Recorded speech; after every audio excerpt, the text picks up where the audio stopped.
Podcastle, episode 694 for August 31st, 2021. Excavate by Melody Gordon. Rated PG-13, with content warnings for racism, oppression, and intergenerational trauma.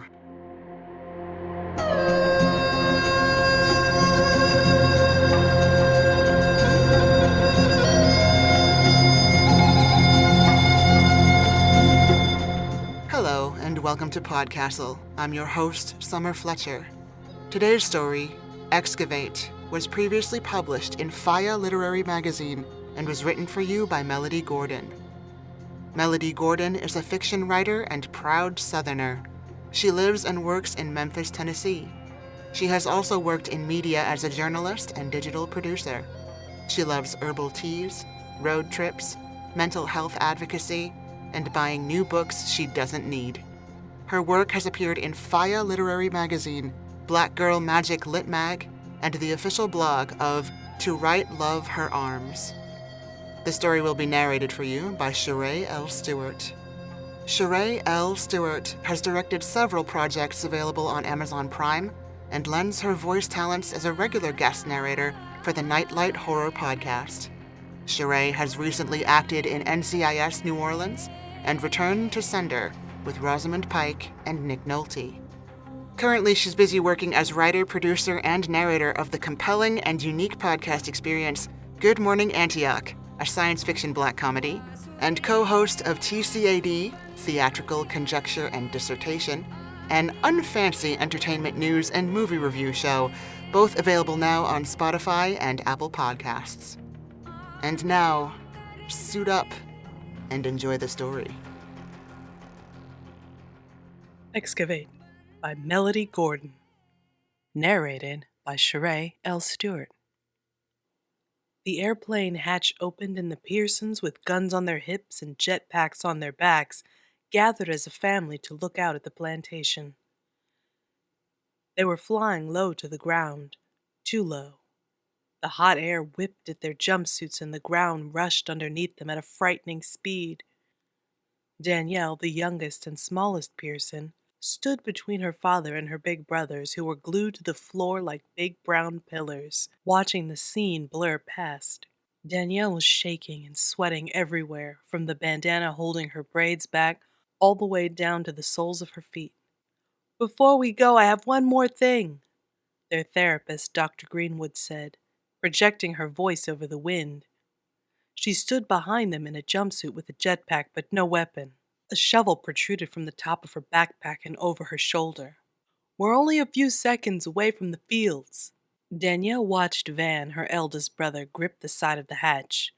Quincy, her second eldest brother, held the rectangle-shaped DNA reader with a trembling hand. "Everyone has an important role. Remember, once we get down there and the clock starts ticking, we have one shot, that's it." How could she forget? They'd talked about nothing else for the last 72 hours. Danielle knew her job. She was responsible for the container in her hands, a 2-gallon glass cylinder with a metal lid that would soon be filled with the spirit of one of their ancestors. Danielle's job was arguably the most important job of all. More important than Dad and Van's job to protect them from foresters. More important than Quincy's job to find their ancestor. If Danielle failed, they all failed.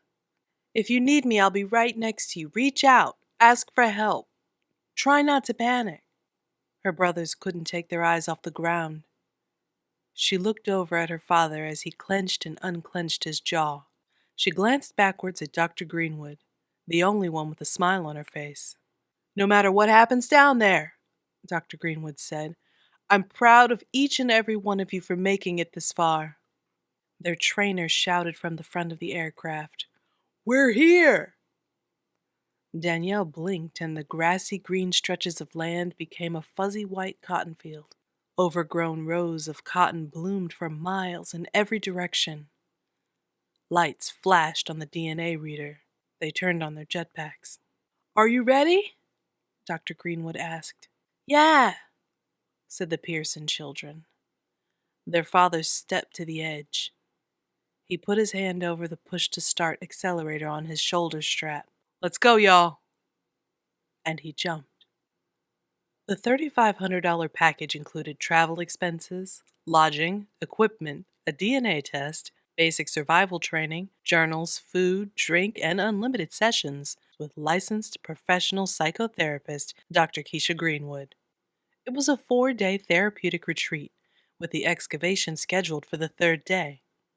There were photos, so many photos, of people leaping off planes, women wiping their eyes with tissues, men running across fields with guns on their hips, children learning about jetpacks. The website was professional, but it was the testimonials that fascinated them. The testimonials were too good to be true. Families mended, relationships healed, generational curses broken, and pain lifted. That was what captivated Danielle's father and mother and brothers. Pain lifted. The price tag was discouraging, and yet the seemingly endless photo gallery of happy black families said it was worth it. It started when Van sent Quincy and Danielle the link to Dr. Greenwood's viral television interview. A 30-something, dark-skinned beauty with fresh micro braids spoke with passion and conviction. Danielle showed the video to their mother and father. The majority of plantations in the Low Country are National Historic Landmarks and public property, she had said. We African Americans, the descendants of the people who died in those fields, have every right to be there, if not more of a right to be there than anybody in the Broken Woods who opposes us. The screen cut to the interviewer, an older white man in a suit and tie. He had an indignant expression on his stony face. How do you respond to your critics? The same way I'm responding to you, she said with a perfect smile. Dad laughed at that part. Mama nodded and said, I like her. The people who still live in the Broken Woods believe your retreats are disruptive. With all due respect, Dr. Greenwood, those plantations are their homes. Those plantations and surrounding wooded area are homes to them, yes. But they're cemeteries to us. We must take our dead back to heal our psychological wounds as a people, as a race, the journalist said. Your theories are fairly new, Dr. Greenwood, and the psychology and counseling communities say these types of excavations could cause more harm than good.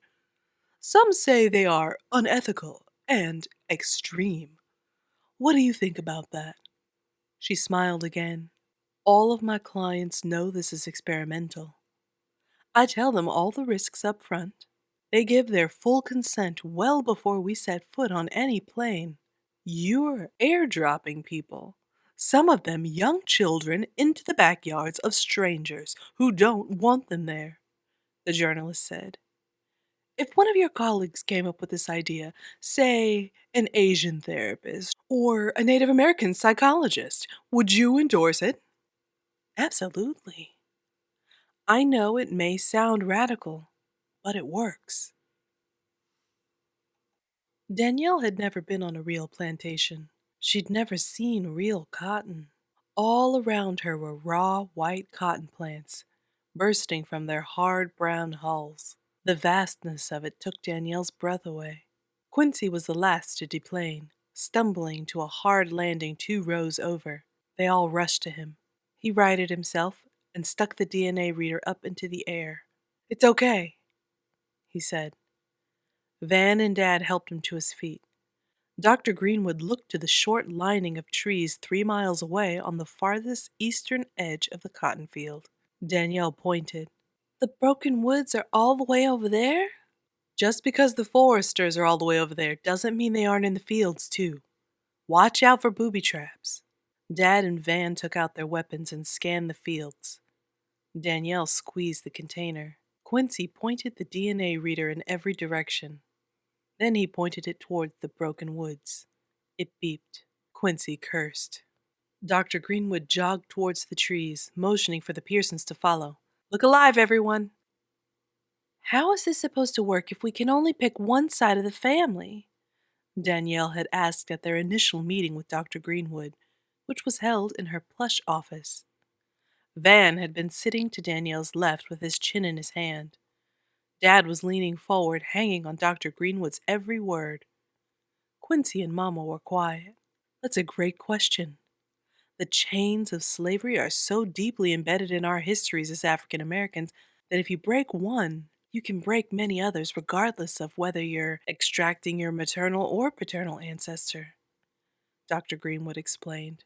I recommend the maternal side because the prevalence of rape in the slave days means our foremothers were more likely to have roots that can be traced directly back to Africa.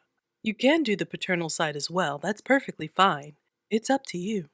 And when we excavate our ancestors' spirit, Danielle interrupted, are we bottling up a ghost, or are we actually doing some kind of necromancy or exorcism? Dr. Greenwood's laugh bounced off her slave artifacts, echoing off the antebellum era photographs, maps, books, and diplomas that filled her office. That's an important question now, Mama said, frowning. We're Christian folks. We don't deal with nothing that has to do with witchcraft. I'm sorry, I wasn't laughing at you, Dr. Greenwood said, her face serious again. Everyone asks that question. The best way to describe it is like this. We're not exhuming a dead body because your ancestor most likely isn't buried there. We're extracting a portion of your ancestor's life force that they lost on that plantation. We're bringing back a piece of their soul. Once we're on the ground, on a real plantation, what happens? Danielle asked. First, before we go anywhere, we trace your lineage as far back as we can, said Dr. Greenwood. We research runaway slave advertisements, plantation records, the census, everything we can find until we can narrow it down to one plantation that we know housed your ancestor. On the plantation, your DNA will take us to the spot where your ancestor was robbed of their spirit. This process is equal parts spiritual and scientific. We're going to the exact spot where your ancestors shed blood that seeped into the ground and stayed there. What if there's more than one spot? Danielle asked. Then you'll have to choose as a family which spot you go to, the doctor said. Once you're on the ground, you can't split up. It's too dangerous. Some families can't decide. Some families quit, bicker, fight. Some discover it's too difficult on them and they aren't able to finish.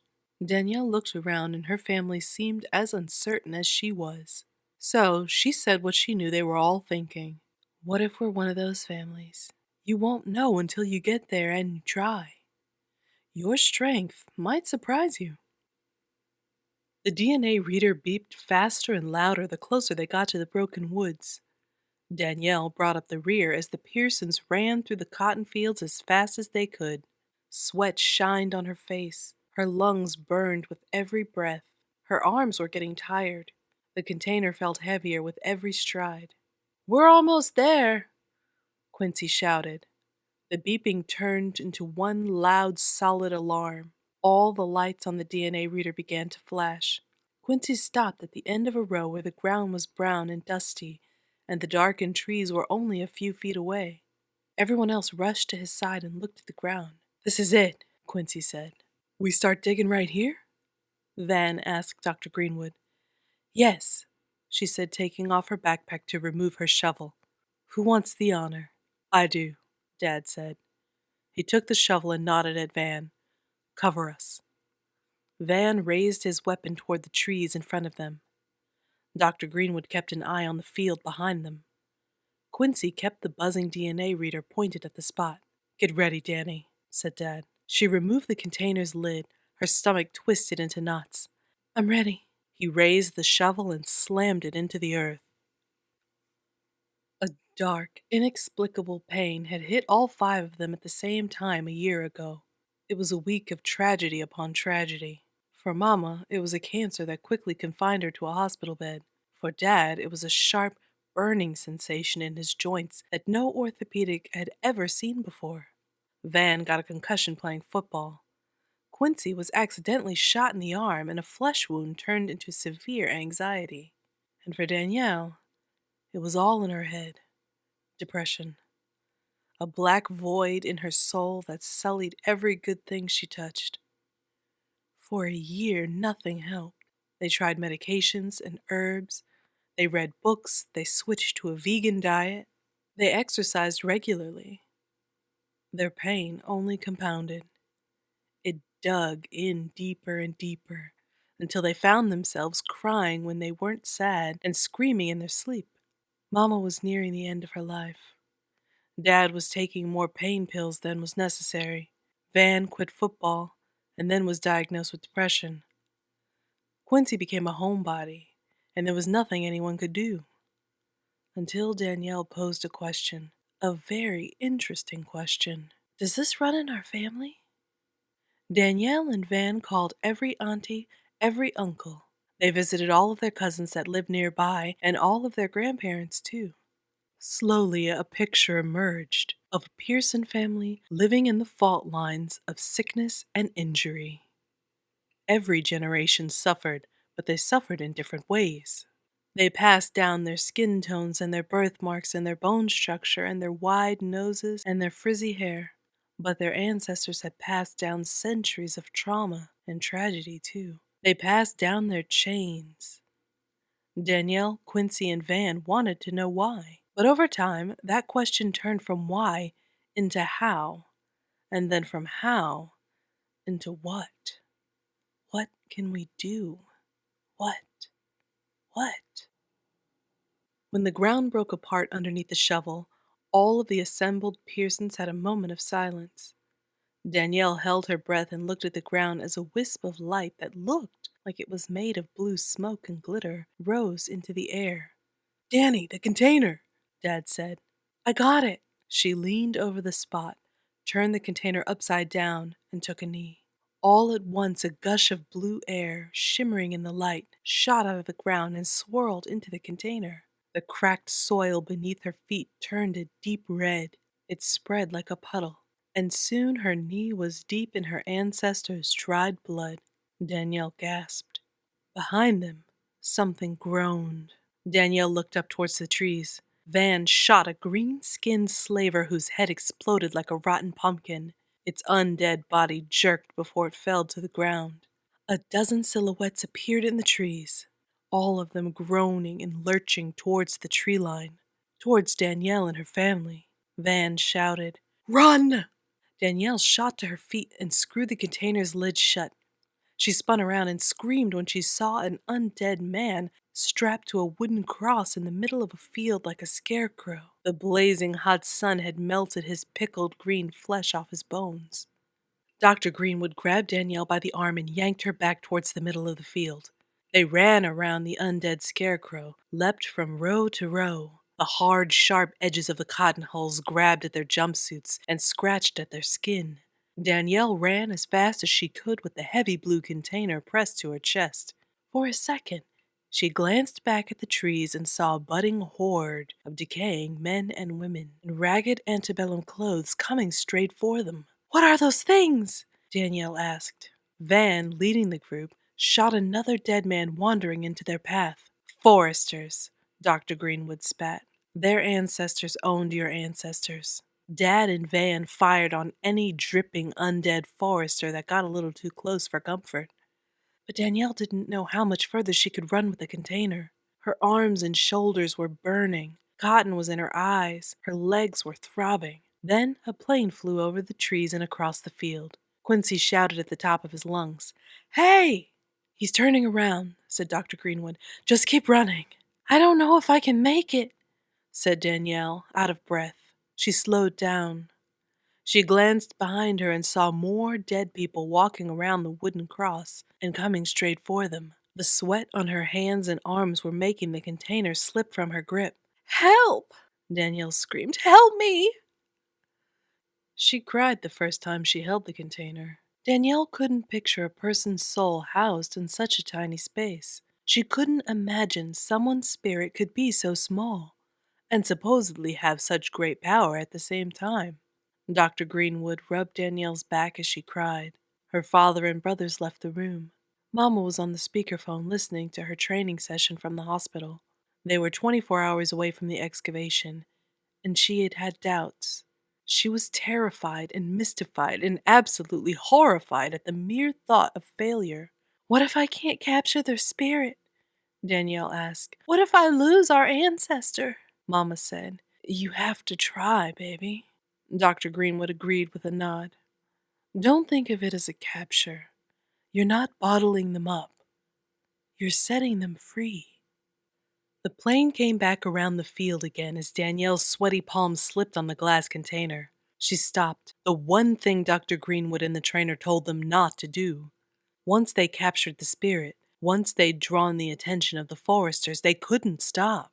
But Danielle knew if she didn't stop, she was going to drop it. And what if she broke it? What if something terrible happened to the spirit? What if they lost their chance to get free? She couldn't risk that. "Help!" Danielle said, eyes wet with tears. The groaning grew louder. Quincy came to her with the shovel and swung at the forester creeping behind her. He smashed its head in as Danielle flinched and ducked. Quincy took the container and dropped the shovel. He grabbed her hand and pulled her forward. "I got you. Come on, we're almost there." The plane began its descent, casting a wide shadow over the field. The foresters drew in closer. Van and Dad fired their last bullets. Dr. Greenwood shouted, "Jetpacks!" The plane got as low as it could. Cotton flew in the air and fluttered all around them like snow. The hatch opened, and Van was the first to push to start. He rose from the ground, kicking a cotton crop as he ascended. They watched him lean forward to propel himself inside the safety of the aircraft. Dr. Greenwood was next. Dad was third. Danielle ran hand in hand with Quincy. "Go!" Quincy hit her push-to-start accelerator. Danielle tried to hold on to his hand, but she was ascending too fast. Her sweaty fingers slipped away. She glanced back and saw him push to start just as a crowd of foresters dived for him. The container was tucked safely under his arm. Danielle landed in the aircraft and stumbled into the open arms of her father. And just like when they reached the plantation, Quincy crash-landed beside her. The trainer closed the hatch. Quincy held the container up over his head. "It's okay," he said. Van and Dad helped him onto his feet and slapped his back and hugged him. Dr. Greenwood clapped. Danielle doubled over, wiped tears from her cheeks. "Remember in our first session together I explained the difference between thoughts and feelings," said Dr. Greenwood. She gave them 10 minutes to catch their breath before herding them into their passenger seats. Van had unzipped his jumpsuit and pulled it down so it could hang around his hips. Quincy pulled up his pant legs, and Danielle and Dad poured water down their throats and over their heads. Dr. Greenwood stood up in the aisle. "Feelings are 1 or 2 words. Happy, stressed out, sad, pissed off. Thoughts are more than 1 word. I feel like shouting. I am a loser. This makes me want to hit something." The Pearsons watched and waited. "Tell me your thoughts," she said. "We did it," said Quincy. "I feel like a badass. Real talk," Van said, laughing. "I'm still trying to catch my breath," Dad said. Danielle didn't know what to say. They watched and waited. "I don't know what I think, but I know how I feel," she said. Dr. Greenwood smiled. "Please, tell us how you feel, Danielle." "Relieved," said Danielle. "Light and heavy at the same time. Emotional, strong, weak, everything. I feel a little bit of everything." "Where's the container?" Dr. Greenwood asked. Quincy held it up. "Right here. How do you feel about that container? How do you feel about what you just accomplished? Don't hold back," Dr. Greenwood said. "Messed up," said Van. "Yeah. Was the point of that to experience what it was like for our ancestors trying to escape slavery?" Quincy asked. "No," said Dr. Greenwood. "Let me explain, Quincy. Open the container." Danielle's eyebrows shot up. "We can do that?" Dad asked. "We're in a confined space. We don't have to worry about anything adverse happening," said Dr. Greenwood. Quincy placed the container on the floor in the aisle. "Our research and your DNA led you to Sarah Pearson." Dr. Greenwood motioned towards the container. Quincy took off the lid. Danielle, Van, and Dad inched closer to the aisle. a survivor of rape, abuse, depression, anxiety, torture, trauma, isolation, arthritis, and migraines. She died from breast cancer at age 82, but according to our research, she was so much more than that, said Dr. Greenwood, a smile coming on her face. They watched the blue air rise from the container like fog. It expanded and shimmered as it spread. She had 5 beautiful children. She was married twice. She was a healer. She taught herself how to read and sew and sing. Tears filled Danielle's eyes as the smoke began to take shape, a woman's shape. She was born into captivity, but she lived as a free woman in her old age. She saw her children have children. She saw the war end. She felt great pain, but she felt happiness too. In her happiness, she caught glimpses of the future. The smoke formed into a woman, her body partially transparent, her edges soft and shiny, pinpricks of light in her tightly coiled hair. You're her future, Dr. Greenwood said. You share her pain, but I guarantee you can share in her joy. You can have your own joy. Sarah Pearson stood before them in simple clothes, standing on a cloud of smoke in the middle of a sparkling mist. She had Quincy's copper-colored skin. She had Van's smile. She had Danielle's face. They were all crying and wiping their tears away. Dr. Greenwood took a step back and sat down. I did this because I wanted you to meet the only person who truly understands your pain. Danielle stood up and moved into the aisle.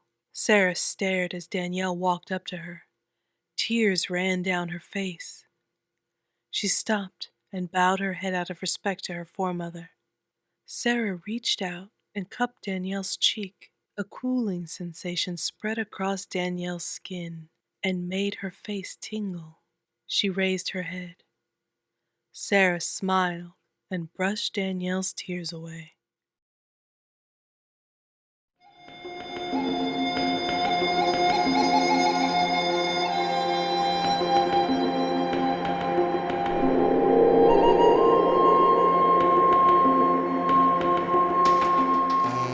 And welcome back. How deep do you have to dig to get better? For some, not too far. For some, you have to go all the way back. Recognizing the difference is the first step in helping each other find the strength to do that work. Melody Gordon had this to say about her story. I'm proud of how this story captures the pain of carrying burdens we didn't even know we were carrying, as well as the hope that we can find once we stop being afraid to face and defeat those curses. Thank you for that, Ms. Gordon. And that was our show for this week. On behalf of everyone here at Podcastle, our audio engineer Peter Adrian Baravesh, our forum moderator Aussie Cat, your co-editors Shingai and Jerry Kogunda and Eleanor R. Wood, along with all of our fantastic first readers like Tierney Bailey, Sophia Barker, Matt Dovey, Aidan Doyle, Emilia Harrington, Kai Hudson, Craig Jackson, Devin Martin, Julia Patt, Hamilton Perez, Shrikrupa Krishna Prasad, Zeev Witties, and Caitlin Zavanovich. Thanks for letting us share another story with you. Podcastle is part of Escape Artists Incorporated and is distributed under the Creative Commons Attribution Non-Commercial No Derivatives 4.0 International License. Feel free to share it, but don't sell it and don't change it. Our music is by Shiva in Exile. Everything we do on Podcastle is 100% donor-funded, and if you'd like to support us, I invite you to join us on our Patreon at patreon.com/EAPodcasts. We'll be back next week with another tale. See you then.